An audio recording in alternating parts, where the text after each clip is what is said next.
Talk to me a little bit about what we're baking today. Okay, so we're making some old spindle candlesticks. Farmhouse chic is very popular right now, and it's a very easy project that you can make for pennies. And these sell in stores for upward of like $75 to $100 for a trio that I'll show you how to make.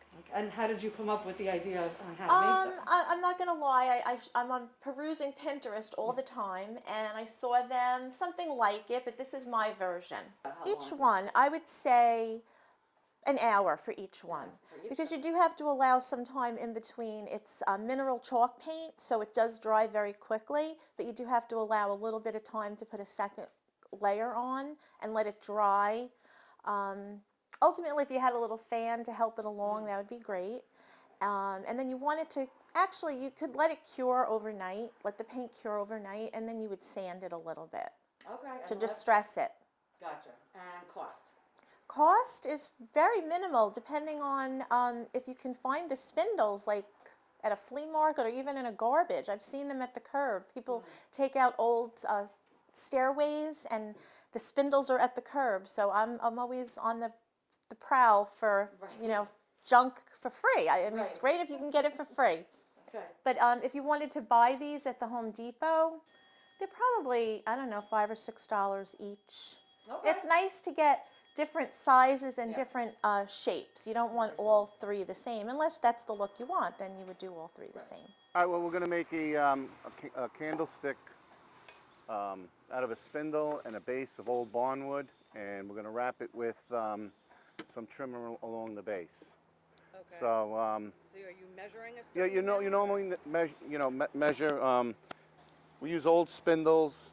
You can get them. You can either buy them. You get them in the. Yeah, you get them at in the trash, flea markets, things like that, and then you just have to kind of figure out what you want to do as far as a.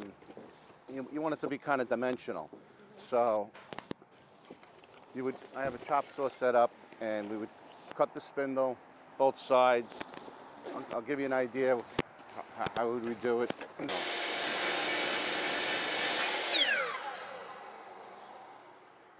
So this one I had cut, we had come up with the idea to have it this size right here. Okay, for this.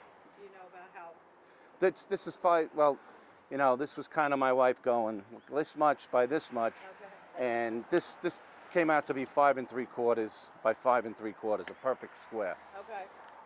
Then the measurement, can we get the measurement of that too? Sure. Just because we're trying to get people, if they This want is to do this it. is 2 1/4 on this one. You bore a 1-inch hole in the top, directly in the center. You go down about 3/4 of an inch to an inch in depth in order for the candle to be stable once you put it in. Okay. How do you do that? How do you do that? Do it with a drill. I don't have the bit, the 1-inch bit with me to show you, but it's basically you put the drill bit in here, you put it in, and you just slowly drill it through. Now later on, I'm going to be drilling another hole in the bottom with this bit in order so it doesn't split for when we put the screw through the base to hold it. Okay. Then, You doing that later, you said? no, I want to show you how, these are the moldings that I had pre-cut. I'll show you. This is the molding here. You get it at the Home Depot. You get it at your local lumber yard, building supply, and it kind of just wraps around all the way around. So this takes a little bit more.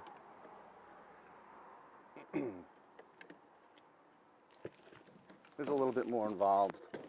This is the hardest part of the whole project, is just making a mitered cut.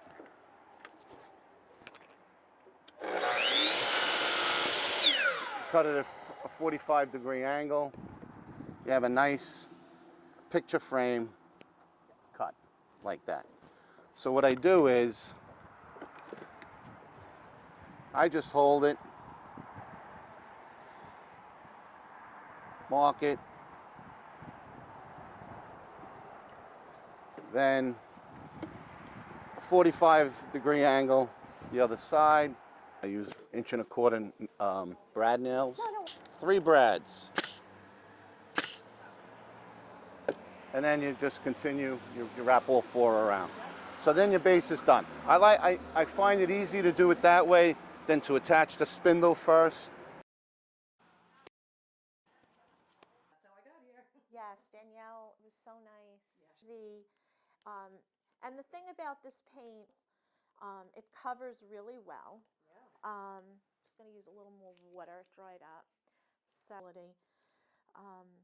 you just, yeah, spill done. We'll let it dry. And you said we talked about Is that farmhouse chic rustic up very easily. yeah, you Okay. barely have to touch that. You're barely touching it because the chalk paint is it is a little messy. So make sure, you best to do it outside actually if it's nice weather. But you can